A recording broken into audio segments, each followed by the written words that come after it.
Hey guys, just a quick disclaimer. As always, we do not claim to be therapists or counsellors. We are just sharing our stories of experiences that we have had from someone with lived experience and someone who is a researcher and a practitioner. When you are listening to these stories, please take care of yourselves, as they can be a little bit heavy.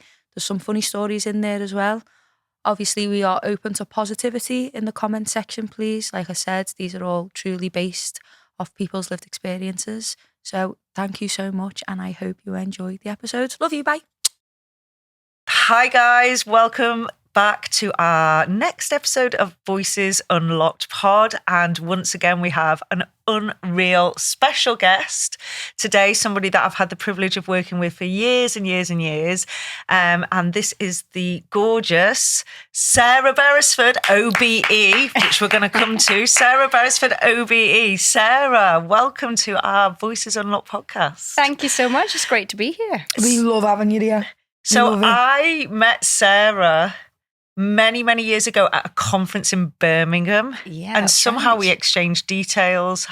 That must have been a long time ago. So I think we met in 2012 or 13 at a conference in Birmingham. Yes. And then I found myself living in Liverpool in 2015, at the end of 2015. And I think we then met up in early 2016. I literally remember sitting in my office at the time and this phone call coming through from you, and you were like, you might not. It was either an email or phone call, but I'm pretty sure it was a phone call. It was a phone call because I love picking up the phone. It was a phone call, Yeah, and you were like, you might remember me. We met at a car. I was like, no, I definitely remember you. And you were like, well, I've just got married. I was living in Scotland, or I've got married, or I'm getting married. Yeah, I think I'd got married by then. I got married, and yeah. I've moved to Liverpool, and I'm just trying to make connections. Yeah. And I was like, oh my God, yeah, I'd love to work with you. And that's kind of like how our journey really, really started to take off, didn't it? That's how we began really to work together and how our friendship developed. Yeah, 100%. Yeah, it was fun. So that would have been what, like 2015? When did I you think move it's to about Liverpool? 10 years ago. So I moved at the end of 2015, and I think it was the beginning of 2016 that we went for lunch. I remember we were eating chips. Really? And I remember thinking, oh, A, I could work with Lorna, and B, I could be friends with her. Oh, that's so nice. Like in our previous podcast, you might remember Ben Rakes, guys, but he was talking about serendipity and just those, chances where you meet people and you have those conversations and what it leads to, the open-mindedness of one thing leading to another. So I met Ben in a prison in Uganda, basically. We were there for a Wells of Hope. He's probably told you that in the last pod, but yeah, so that's how we met, and then we've been working together over the years. So the whole world's connected. Everything's connected if you just seek out those connections. Yeah. So just taking a step back, because I don't even know whether, Liv, you know this story, but like I always find your story of how you became interested in helping children with parents in prison, like how it started. You were a teacher, is that right? Yeah, so I was a teacher in a Scottish secondary school. Just a normal state school, but I was responsible for pastoral care of children. And we had, those days between primary school and secondary school where they do inductions. So this kid had come up for his induction. So I met him, but I hadn't met his mum. But I actually knew some of his cousins already. So I met him, for 2 or 3 days for the induction. And then over that summer holiday, his mum was sentenced to life in prison. So we came back to school. And it had been all over the press. It was a big, high-profile case. She'd received a life sentence. And I came back sort of responsible for his pastoral care, expecting to see, papers, as in, documents about it, invitations to meetings. And all there were the newspapers that said she was an evil monster who should never have had children anyway. And I remember phoning the primary school who had his brother and sister at the time saying, you must have been invited to the support meeting, or you must have the paperwork about what the plan is for this family. No, absolutely blank. So I got just nothing. And I was so struck by the fact that in all my years of training for pastoral care in a school setting, never once had parental imprisonment even crossed my radar. I thought I knew and understood everything a child could experience. And here I was plonked into the deep end, faced with an issue that I had no training about. I really didn't know what I was doing. And I started muddling along and making it up. Out of the best intentions, but looking back, I got loads of things wrong. So because it was his mum, which is often the case, he was bouncing, and he and his brother and sister were bouncing between 2 aunties and a granddad. So for us as a school, we never really knew who was looking after them. And I had some questions about that. And I remember meeting with them and trying to sort of ask about that. And all they heard was, "You're not coping, we're going to have those children taken away." And it wasn't what I was saying, but now I understand they were so on edge. And I found out that not once, from the point of her arrest, through court, her trial, her sentencing, and being in prison, had anyone asked about the children. Not once. And I just couldn't believe that. Yeah. So I started thinking, well, what can I do then to change that? So even that experience with that young boy has like literally changed your entire career. Totally changed my career. So I started saying, well, I realized that my approach of, that when they heard that message of "you're not coping, we're going to have the children taken away," it wasn't what I was saying, but I realized I needed to do something different. So I remember having a meeting with them in school and saying to them, I remember the words that came out my mouth, "I'll go and visit their mum in prison." And as I said them, I thought, I don't know if I'm allowed. How do you do that? I'd never been in a prison. I didn't know anything about that world, but I'd promised it. And they, the two sisters, the two aunties of the boy, said, "Would you really do that?" That was a game changer. So then I remember thinking, how do I do that? Picking up the phone to an organisation called Families Outside, I knew nothing about. I then got to know them very well. We'll come to that. And said, "Can I go and visit a prison?" And they guided me through it. And I set off and met her. And it just so happened that the women's prison in Scotland, it was the only one at that time. There are now, women can be in other places. But it was very near where my parents lived. And I had a really brilliant head teacher who kind of got the bigger picture. And I said, "Look, can I get out of school to go and visit her?" Because, of course, prison visiting times didn't, quite restricted. Yeah, didn't align. So I set off to, meet her. And I remember that first visit because all I knew about her was she was an evil monster who should never have had children. And I met a broken-hearted mum who desperately loved and missed her children. And I realised then in that moment, I have got a role to play in helping you to be their mum in every way I can with these restrictions that we've got in place. I couldn't get her out of prison. She's serving a life sentence, but what could I do?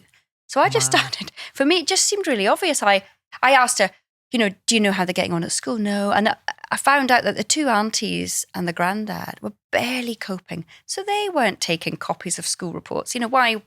They just weren't on that, it wasn't on their radar.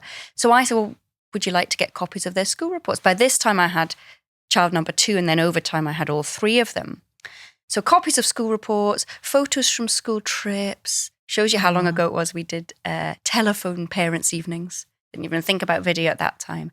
But so she could chat to some of the teachers, and whenever there was a big decision or a transition, I would take the children with me on a prison visit. Wow. And that was really eye-opening. I remember taking her daughter, who when I think had been 4 when her mum was arrested, and I remember taking her when she was about 10, and it was like she was still a 4-year-old. Oh.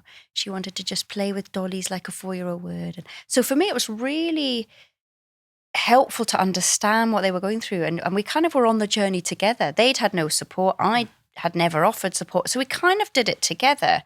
And their mum was really instrumental in that. Wow. I think it's insane what you've just said there on the prison visit, because that's just reminded me of when I went to see my mum. Yeah. And I think I've told you this before, Sarah, when I've been on a prison visit to see my mum, I'm tall. I'm like 5'7". My mum's like 5'6", and I would revert back to being a baby, and I'd sit on my mum's knee. Yeah. So I'd sit and I'd cuddle my mum, and like I'd have my thumb in my mouth, and and she'd be stroking my hair. Even the other day, like I was in a lot of pain, and I've built my relationship back up with my mum right now, and it's going amazing. And I was in a lot of pain, and I just lied with my mum on the couch, and I was like snuggled into her like a baby. And I think when you do have them experiences of not just the child wanting to like be that child like again, but it's also the experience that the mother has. Like, my mum felt so prideful just to hold me. Yeah. Do you know what I mean? Because what you're talking about is mothering, and what you did, Sarah, was enable that mother to still be a mother. You created an enabling environment as well as you could Yeah. for them kids to still have that relationship with their mum. Because whatever's happened, nothing can take away the fact that she's still their mum. Yeah. Or he's still their dad. Nothing changes your parental status. Mm. And that was a really fundamental moment for me of realising that. And my role is to enable that in as much as possible. Now, we know as well, some children, it's not right to have that ongoing contact. Yeah. But for this family, it really was. And I remember one day, just this went on for years, and I had this growing sense of there are so many more families. And one day a prison officer said, why isn't every woman in this prison getting this?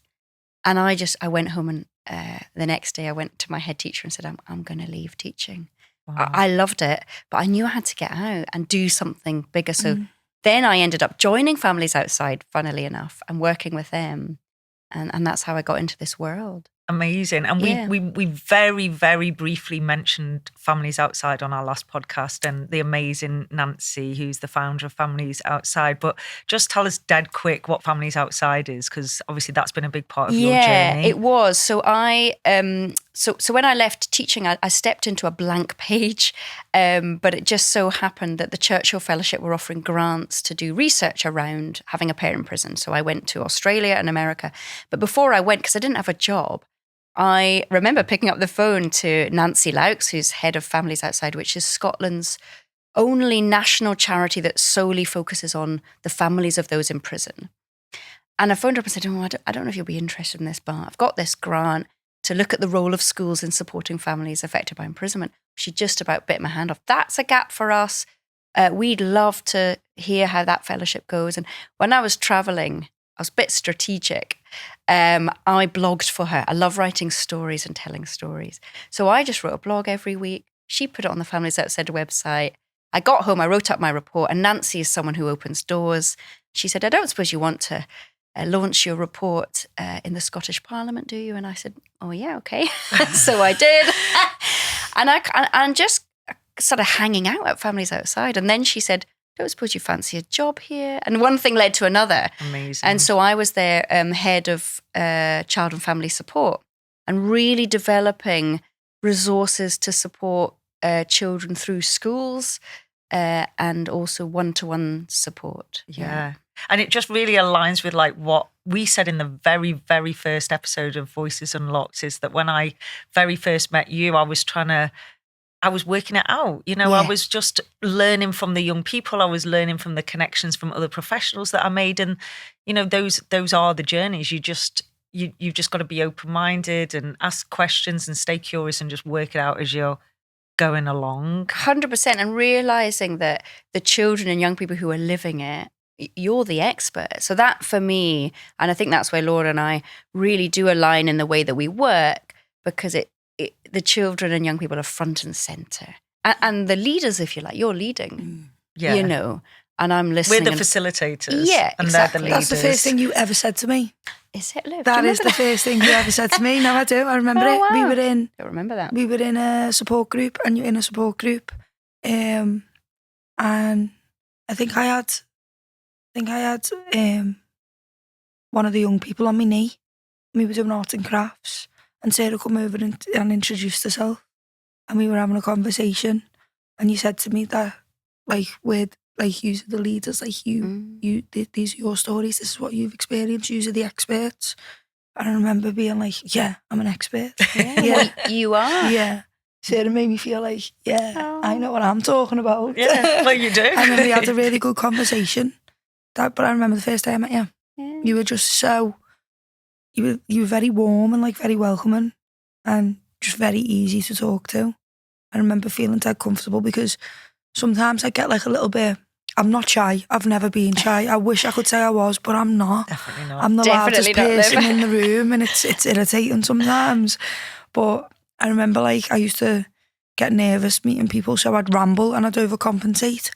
And because I was scared, like awkward silences and stuff like that. So it was a real, proper, genuine conversation that I had to Jen, and that's why I remember it so much in my brain.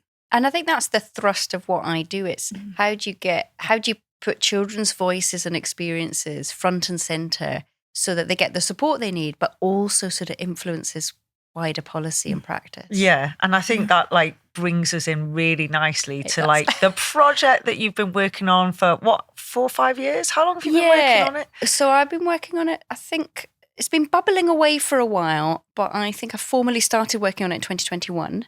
So when I was with Families Outside, we set up a cross-party group to try and improve support for children. And one of the ideas was to have a child impact assessment. And that's something that's been called for years and years. The United Nations had a day of general discussion on children of prisoners in 2011. And I think the term was first mentioned then, have an assessment of the impact on children. So they tried to do this through this cross-party group in Scotland, and it didn't really work for one reason and another. And then I was doing some work here in Liverpool. So when I relocated to Liverpool, I joined the Prison Reform Trust and was in their women's team. And what was really nice was I kind of came full circle back to focusing on the unique experience of children when it's their mum. Yeah. And I was in an approved premises, and a woman who'd just come out of prison said, you know, you get these victim impact statements. Why don't you do something similar for children? And it kind of brought me back around to this vision that we'd had at Families Outside. And so I applied for some funding and started asking the question, if we were to assess the impact on children or find out the impact on children, what would that look like? And I remember coming along to Time Matters and asking. And I remember you, Liv, were part of a group saying, well, you've got to ask us basic questions. How are we feeling? Yeah. You, Liv, I remember said, you've got to ask us how we're doing. Mm-hmm. And I remember you said, I might be feeling angry, upset, scared, but doing okay. I don't want you assuming I'm not. That was fundamental. I remember that conversation. Yeah. Ask us what questions we've got. Ask us what support we need. And so it just began to come together. Because up until then, anyone who trying to do something around, you know, a framework or a guide, it'd been very prisoner focused. Yeah. And this was kind of flipping it all around and saying the starting point is children. So we developed this resource, the Child Impact Assessment Resources. I need to say, we're going to change the name. The word assessment was in there from the beginning because it was around assessing the impact, but the word assessment's rubbish. Yeah. Although some people quite like it. So in the courts, the judges quite like it because it feels formal. So we're just looking at that at the moment. Yeah, that's our next project really, isn't it? Yeah, finding a balance. But it's basically a guide to a relationship or a conversation that you'd have with a child to find out, how they're feeling, how they're doing, and what support they feel they need and what actions would make a difference to them. Yeah. So it's a tool, isn't it? It's a tool, yeah. And what I love about your tool is the fact that you've designed it in a way that anyone can use it. So you could do it with, if you have a really good relationship with like your pastoral person in school, or it could be the dinner man, I'm saying, instead of dinner lady, but it could be anybody. It could be a family member. Somebody could basically use this as a tool, because I think sometimes even family members aren't sure what questions to ask or what not to ask. It's a great tool for people who are in residential care. Because obviously I work in residential care at the minute, and there's a few people I know who've got kids in their home who've parents are away, and I just think that it's a great tool because I speak to my team in work all the time, and they're always like, when's your next podcast episode's out? And they're very supportive. My company, like the director of the company is very supportive. But when I have a conversation with some of the team and things, especially on training, they go, I didn't think of that.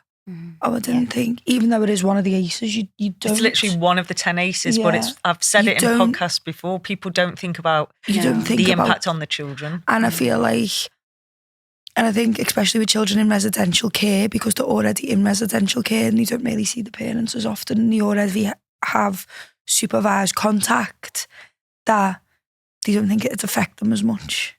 But it affects them massively. So to have that as a tool within the home as part of key work sessions, it'd be amazing. A resource that people can just pick up and use. So that's right. It's a resource that people can use. It comes with, so it's the basic sort of framework that you would use with children, and then what I've called accompanying notes for anyone supporting children. And you're absolutely right, Lorna. It can be used within families. I remember, I think it might have been a Time Matters family, and it was Gran asked me, can we use that in the prison?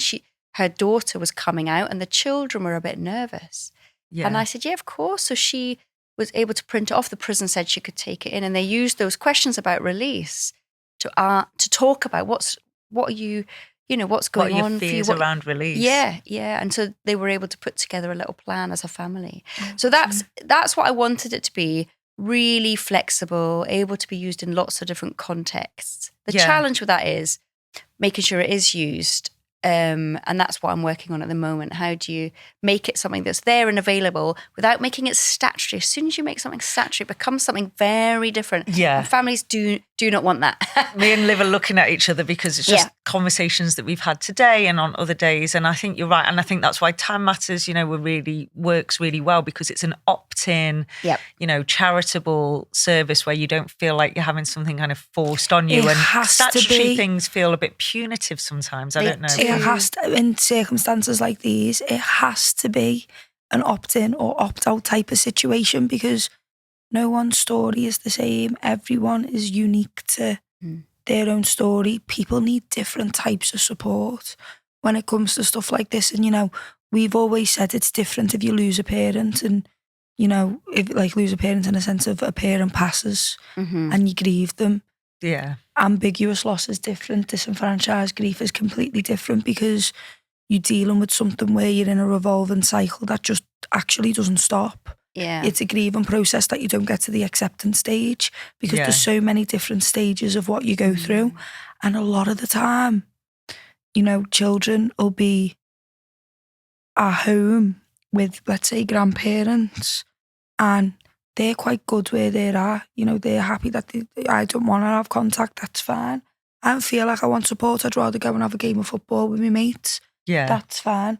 I don't want to, I don't want like this certain teacher to know, but I do want someone to speak to in school. That's fine as well. I think it has to be very child-led when you go through something like that. It really does. And I think, even within sibling groups, what's right for one child's different for what's right with another. So that's very much at the heart of the child impact assessment work. Yeah, it is. It's just enabling every child to say what's going on for them, what actions would help them, and revisiting that, giving people a chance to change their mind. There's far too many decisions are made in snapshot moments of time. You always say that, Sarah, and it always sticks with me. And, obviously we've worked together, for years now, but you always advocate for a child's right to change their mind. Absolutely. So they might say 1 year, I don't want contact, I'm angry, it's not for me right now. But the next year they might go, actually, no, I do want contact now, or vice versa. Or the next week. And that option, option to change your mind. I used to have an argument with my mum on the phone and go, I'm never going to see her again.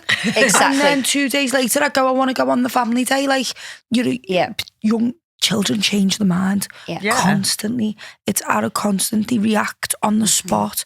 They say that if you took what they said for verbatim, then making decisions from that could be catastrophic in the long run for them. Yeah, and if it becomes statutory and people go, the statutory decision is the child said they didn't want contact, so we've just put a no contact order in place, and then the poor child has changed their mind 5 days later.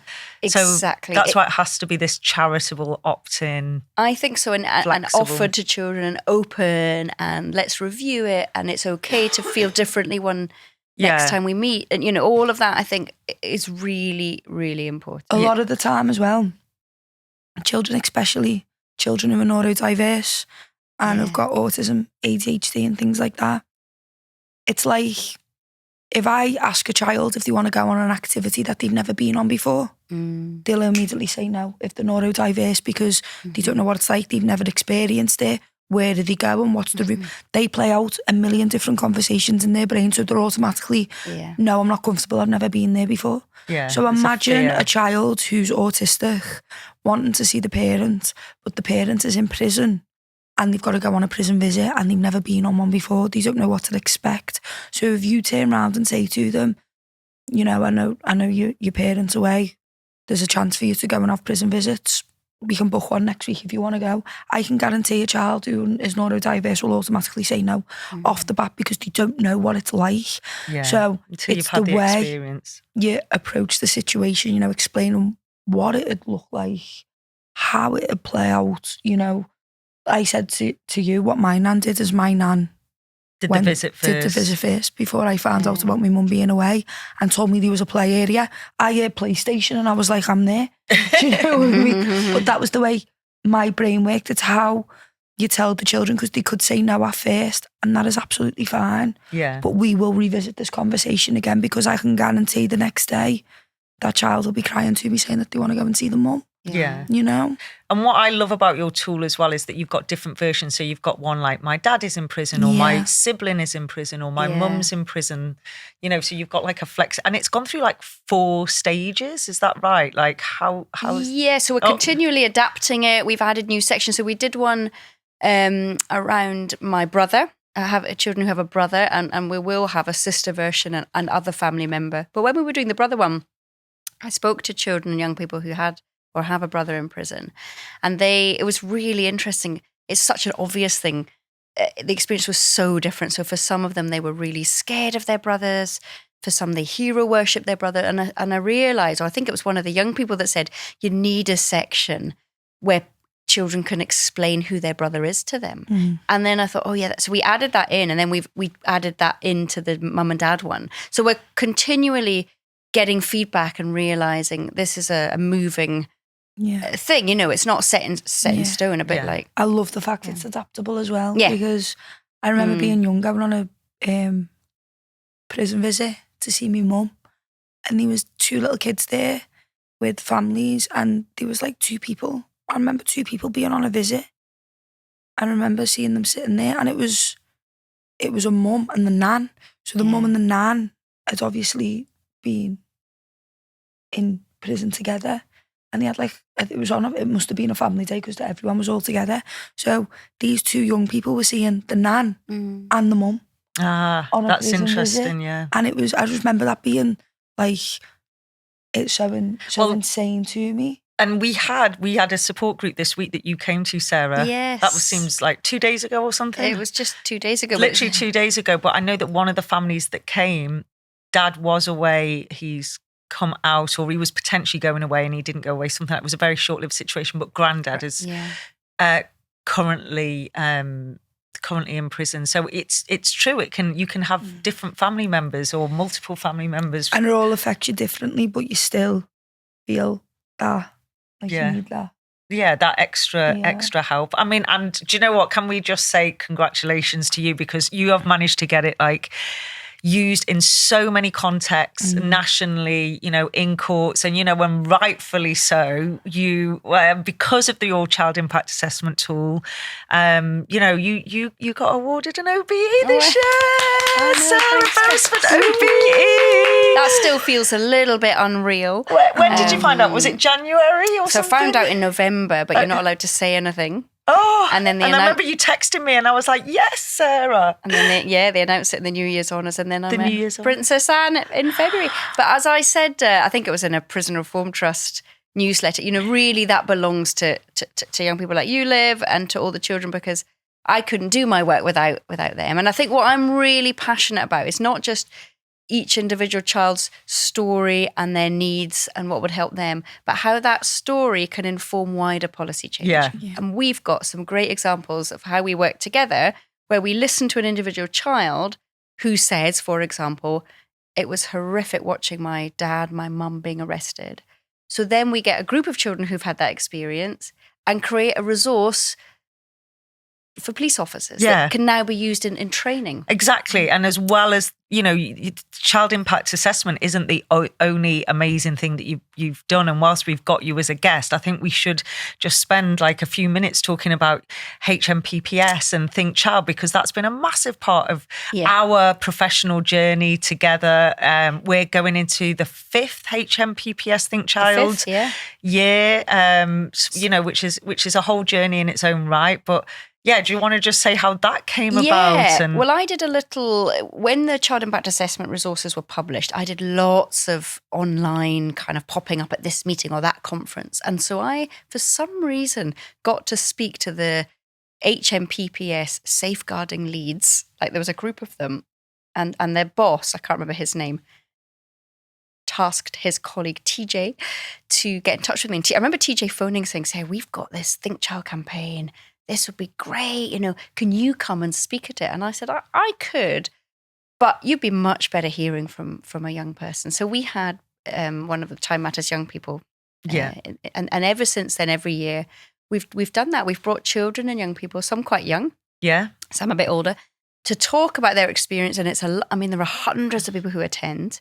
And this is prison staff, probation staff, social workers, community-based people, you know, the whole sweep, listening to children. And it really has made an impact. Do you remember one a couple of years ago? And this is really what I love about my job.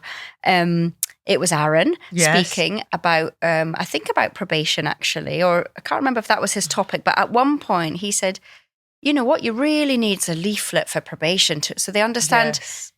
So they understand about kids, but also so kids understand about probation. Well, Time Matters then made that happen. Yeah. And now you've got, and just yesterday I was telling in a meeting, showing these resources, and people were falling off their seats saying, we need that. And so it's amazing how what a young person can say then becomes an action. I think that's what, you and I and Liv as well, like we're so good at like turning ideas into actions. Exactly. And it was like, well, hang on, if you're a child, you know, and we're going to talk about this on the next episode, is, you know, your experience of being involved with your mum's probation worker, which we're going to come to. So it's a nice lead in, but there are many children who are aware that their parent has a probation officer, but they don't even know what that means, or it sounds terrifying. So we came up with the idea to create a resource of, my family member has a probation practitioner. What does that even mean? Yeah. But then also on the flip side, to probation practitioners, you know, how can you think child? How can you think about the children involved with the person that you're supporting on probation, as well as just the person that's on probation? Exactly. And it's definitely two-way, isn't it? Both. So the families understand about, because there is nothing like the justice system for its acronyms and its terms that no one understands. And all of that, I think, really carefully needs explained. I've got a vision for those kinds of leaflets or information booklets at every stage, so that families really understand, but so that your justice-facing practitioners, so your police, your sentences, prison and probation, they're focused on the adult. And a lot of them will say, we don't do children. That's what they say. Yeah, we just work with adults. But it's a family. And every decision they make affects children. And so it's about saying to them, actually, you can think about children in your day-to-day job, and it doesn't have to cost £1 million. It doesn't have to have a huge policy reform.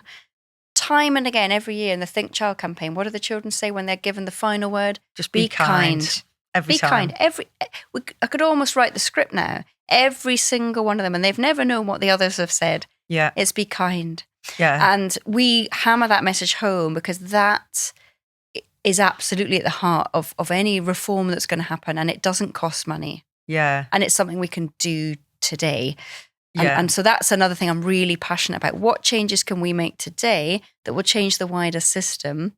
And that is certainly one of them. And on kindness, clocks and kindness. And clocks and kindness. So we have like a young person that's been coming to Time Matters for years, and she said on one of our Think Child campaign meetings that at in prison visits, you know, the end of a visit is tough, isn't it? You've spoke about that, like leaving a visit, you know, it's hard to leave the person that you love, isn't it? But what comes up time and time and again, and it came up at the support group on Monday night about how hard the end of visits are, and how someone can just go, right, that's it, time's up, get out. And it's really like abrupt endings. And this young person said, you know, like every visiting hall should have a clock on the wall. So we've at least got some concept of the time.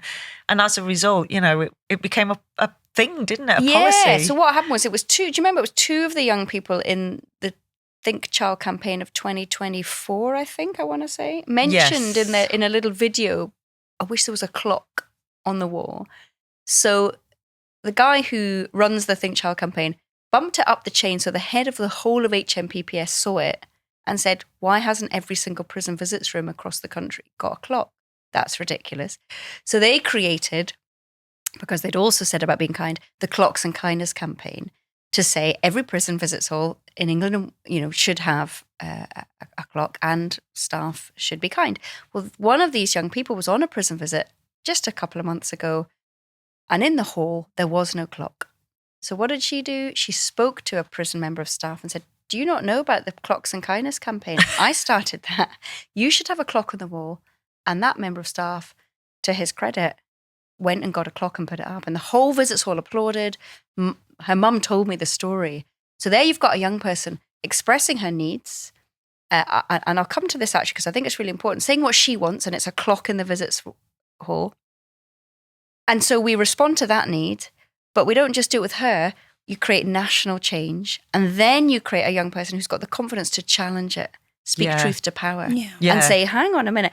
And you know, when we're talking about actions and what children and young people want, time and again, the adults are thinking way up here, really expensive interventions that no one can afford, or there are long waiting lists for. Not that those aren't good, they can be great, like CALMS, Child and Adolescent Mental Health Services, etc.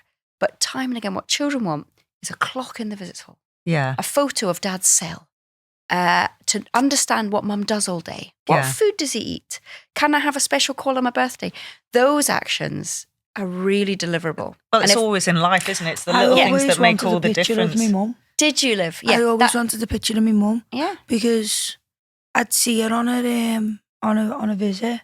Yeah. And my mum was very glam, so she always used to like take ages. I remember I used to get like angry because she was always the last person to come in the visiting hall because she was taking her rollers out. And it used to do me head in because it'd be like, I haven't got long enough with you anyway. And she'd come in looking all glamorous and she was going, oh, I'm sorry, I'm just doing my hair. But I always used to think like, my mum had pictures of me and I never had pictures of her in that time frame. Do you know what I mean? Because people change over time. Yeah. So some prisons now, I was in a prison not that long ago, they're doing that. They've got a little photo booth in the prison visits room. You can take your photo together and children can, and that means a lot. And it's often those really little things that make a massive difference. Because there was no video calls and like we didn't have email a prisoner when my mum was away. So mine was phone calls and letters. I kept all my mum's letters. I might bring some of my letters in actually. That's a good idea. That's a lovely idea. And I remember like thinking I'd used to put like a little picture of myself in the letter. With like a little, I've actually got a picture of me and you flip it over on the back and when you turn it on the back, me nan has wrote like a little message, this is Liv on her birthday, just like you, Mel, dancing her little legs off and things like that. And I thought she brought them all home with her. And there's like 3.5, 4 years worth of pictures of me that my mum's got. Wow. But I have not got one of it from them 3 to 4 years. That's interesting, isn't it? And it's these conversations, even like having this conversation now, it's the conversations that we've had over the years, whether it's, you know, an informal conversation in a group or like a formal conversation where we've recorded an interview, but it's those conversations where you sit and you reflect and you go, well, we clearly need to do something about that. Exactly. And I think asking the question that I think is the most important question you can ever ask is why not? I think we need to ask that all the time. When kids have ideas, when families say they're coming up with, you know, these barriers, we need to, well, why not? Why can't that happen? Yeah. And I think there's something for me about, you know, asking that question and looking at it and saying to kids, it might not be possible, but why not? Let's have a look. Let's see. That's what they want. They actually, I think kids are better than adults at understanding that not everything can happen that you want. Yeah. I remember meeting a girl who really wanted a meeting with her mum in prison in a room by herself. And this was back at Families Outside. And so we asked the prison where her mum was. And the prison said, can't do it. But we kept asking and we said, are you sure you can't do it? What kind of, and eventually, but we said to her, you know, they can't do it right now, but we're still asking, we're listening, we hear what you're saying. And that for me is really important, that you keep that conversation going, you're listening to, and it's not always about the end result, it's about the process. Yeah. I think what I find hard about it is when you were just being explaining like what like the young person wanting to have like a visit on her own with a mum in a room. I remember my mum changed prisons and I felt like before going in I used to get anxiety because I needed to follow all the rules because I got scared in case they kicked me out and I weren't allowed to see my mum.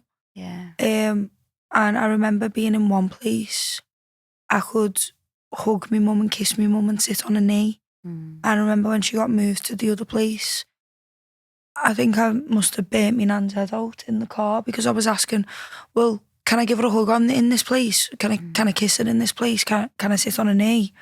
Am I allowed to sit next to her? Am I what can I do? What can I and what can't I do? Because obviously it's a different facility and I know other places have other rules and things like that. So even just like understanding that a bit more. That's a big thing. I mean, it's like so stressful. That comes up all the time. Different doesn't it? rules in different places.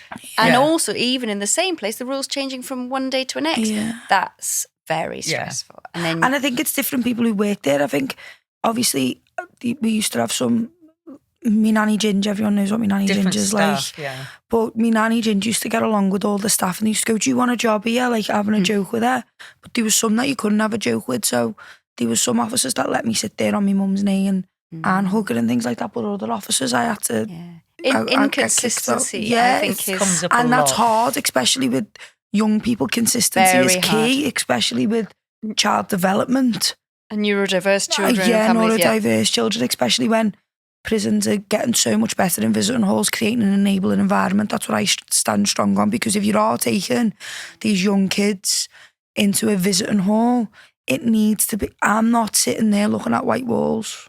I can't sit there and look at four white walls. Make it child-friendly. Make it child-friendly, make it an enabling environment. Put kids... I know from being a young person, the amount of pictures I used to paint and draw in that hall, and I never ever brought home. I'd either give it to my mum or I'd leave it in the hall and someone collected them, put them up, the things they make on family days, put them up. Why don't you get the mothers and like the women in the prison who have children?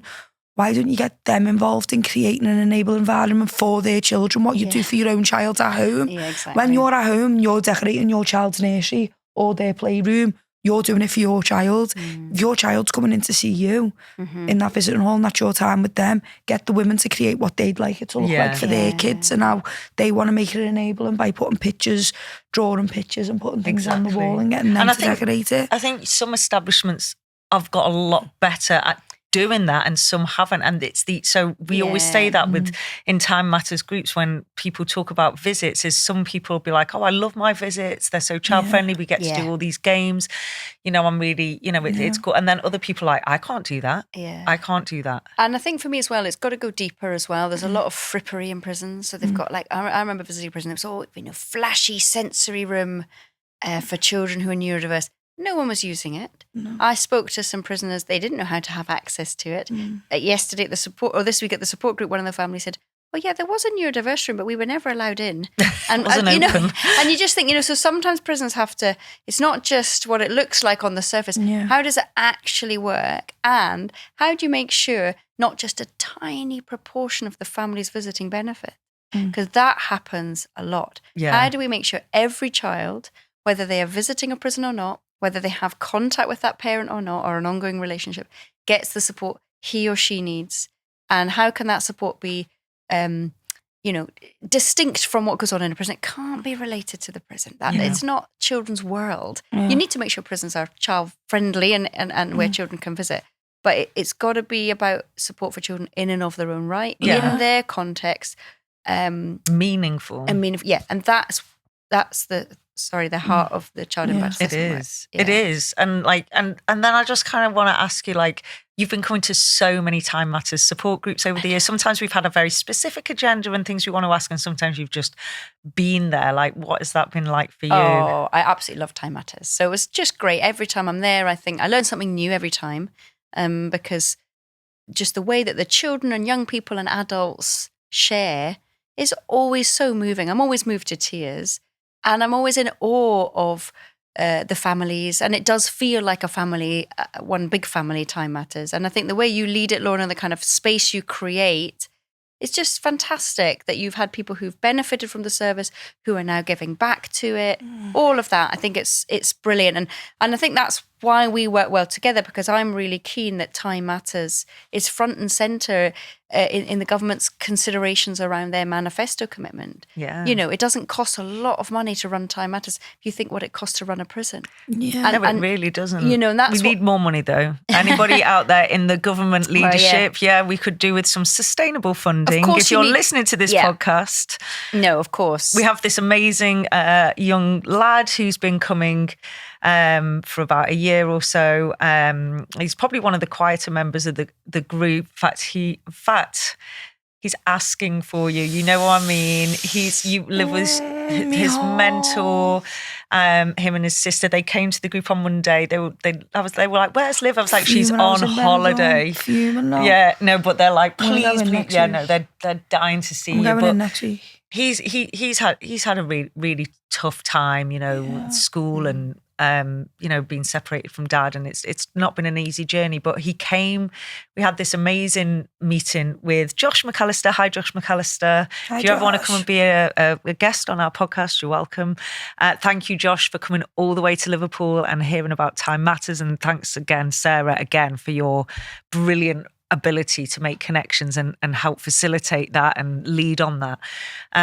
But this little boy that's your mentee didn't really say anything for most of the meeting, and at the end of the meeting I was like, do you want to say anything? And he went, yeah, I think you need to give Time Matters like £1 million. And I was like, yes, thank you very much for saying that. He knows. He does. He's all over it because I'm his mentor. Yeah, bring the money in. No, but it's true. We need sustainable funding. I think it's just a brilliant model of community support. Yeah. Because it's about children meeting other children, so they know they're not alone. They know what's happening. It's not their fault. They're together in it. Regardless of the diversity of the experience, there's something really important about that commonality of It's and the insane. diversity of ages that and the we diversity have. of ages. Sorry, but it's actually like when them two children who I mentor, I weren't supposed to mentor them. I just went in to support you, and we went to meet them. And I think Lorna wanted. They love like a Liv more face. than me. I think they wanted a Not face fair. that Lorna wanted a face that being in Time Matters for a while and kind of. I wanted them to meet somebody that had a parent in Yeah. prison and that was thriving. That was That's what I want. I thriving. was So like, she you're asked- doing amazing. Well- She asked me to come in with her, and I've gone in, and I didn't mentor anymore because I was doing a lot of work at the time. And I remember coming out at that first time meeting them, it was about 20-minute conversation, and I said, "They're mine, I'm mentoring the both of them." And I was going in on a weekly basis from Yeah. that, and built just such a great bond. Yeah, with they the were so pair of fascinated. They were like, when you said, "Oh yeah, my mum went to prison. I was around the same age as you." They were like, the face dropped. I went, because you explained who you was, and then I was like, "Yeah, I'm living. My mum went to prison," and they just went, "What?" and I think that was the first time they'd heard like another person say Say it, those words, yeah. say it out loud. And I think when we use the word thriving, I think I would say Time Matters is full of children and families thriving because of the support they've had. And child impact assessments for me are about exactly that, helping every child to thrive. Yeah, Yeah. 100%. So hopes for the future, like what's next, Sarah? Like, I mean, I'm doing more of what I'm doing. So we're continually developing the work. We're doing an adaptation of the child impact assessment for pregnant women and women with babies up to the age of 2. That's amazing. So it's amazing. different, but it's rooted in the principles of child impact assessments. I've been having some fantastic workshops with women who've been pregnant in prison or had a baby in prison. So that's on the cards. Incredible. And then what's next related to child impact assessments, and I'm hoping that we might even be in this very studio, is we're going to do some little video vignettes and show people the child impact assessment in action. Because I'm doing lots of training at the moment, and that's a gap. Yeah. So watch this space, because I think that'd be great to be able to That would show be so good. people this is how it can work and this is what it does when it's at its best. So. Yeah, 100%. Thank you, Oh, Sarah. thank You'll you. have to come back I will because come we have back. not even touched the Yeah. sides. But like Yeah. so the way we like to finish our podcast is we do it in our Time Matters groups, but we always like to talk about something that we're grateful for. Oh yeah. So I'm going to say you. You don't have to say me back, but I'm going to say you because I think because of you reaching out to me that time when you moved to Liverpool, and you have opened up so many doors for me to practice better, to do really interesting research. And I just think like, I mean, we're probably on the phone to each other every day, sometimes 10 times a day, like you'll always pick the phone up. I'll always pick the phone up to you. Like it can be day or night. And I just think that the way that we communicate and bounce off each other and our partnership has enabled us to do great things. And I just know that we're going to continue to, work together on great things. So I'm grateful to Michael. Michael is Sarah's amazing husband for proposing to Sarah and marrying her and getting her to move from Scotland to Liverpool. So shout out to Michael Beresford. Oh. Liv? I'm going to say a little bit off, well, it's not off topic at all. You can be off topic if you want. We said pot noodles one week. No, it's not off topic at all. That is absolutely ridiculous. Right, on topic. It was completely on topic. Right in the centre of the topic. Oh, yeah, that's literally the topic. I was going to say my mum. But like, obviously, I think this podcast, this has made me like reminisce a lot, like talking about like visits and things like that and like what I felt I needed when I was young and going in to see my mum. And, the first time my mum ever went away, she was pregnant with me. She was pregnant. She was 17, sorry mum. Sorry. She was 17 and she was pregnant with me when she first went to prison. And then when she come out, she had me, and then she went back when I was like 8. So, and then went back again when I was 13. Thanks, mum. No, but I think the relationship that I've got with her and how I've been able to sustain it, and don't get me wrong, it's hard at times, and we have got a little bit of a different relationship, but she's still my mum. And I'm very, very grateful for her, and it's my mummy. I love it. I'm grateful too. I'm grateful to your mum for bringing you into this world. For birthing me. So nice one, Melanie. Nice one, Melanie. Birthing me. No, that's gorgeous. Sarah, last words for you? Yeah, well, I'm really grateful to Time Matters and for you, Lorna, for enabling that. But really to the children and young people like Liv, who for me are the leaders, and 100%. You are the ones that are, making the change. And you are the voices that the policymakers are now listening to. They get it now because they've come up, they've met you. And I am hopeful. I'm an optimist. But I've just come off a Teams with Lord Timpson, and I said, come up. And he said, I might. Great. So that's good, So let's watch this space. But I'm grateful to people like you, Liv. And right now, here in Liverpool today, I am grateful for the sun shining. Yes, we've not sunshine. Thank goodness. That's because she's just been on holiday. My nose is like, I've been sitting here. We haven't been away, so me and Sarah are more grateful for the sunshine than you. Yeah, thank you, sunshine. Gorgeous. Thanks for coming, Sarah. Enjoyed that loads. You're so welcome. Thanks for listening, everyone. Thanks for listening. See you at the next one. No, sorry. Next episode. How rude. How rude. Sorry, go on. How rude to cut me off like that. Sorry. Apologies. Go ahead. No, I forgot what I was going to say. But no, next episode, topic. You just nearly knocked me out. Catching hands. The next topic, we're going to be talking about release and a little bit about probation. Yeah. And how that leads into one another. But yeah, so thank you for listening to this episode. And we will... If you've got any questions, any little stories, anything you want to comment on, if you want to know any more about Sarah as well, or even Ben who's been on, the email will be at the bottom. If you've got any questions for them, we can pass them over. So thank you so much for listening, and as always, love you, bye. Love you, bye.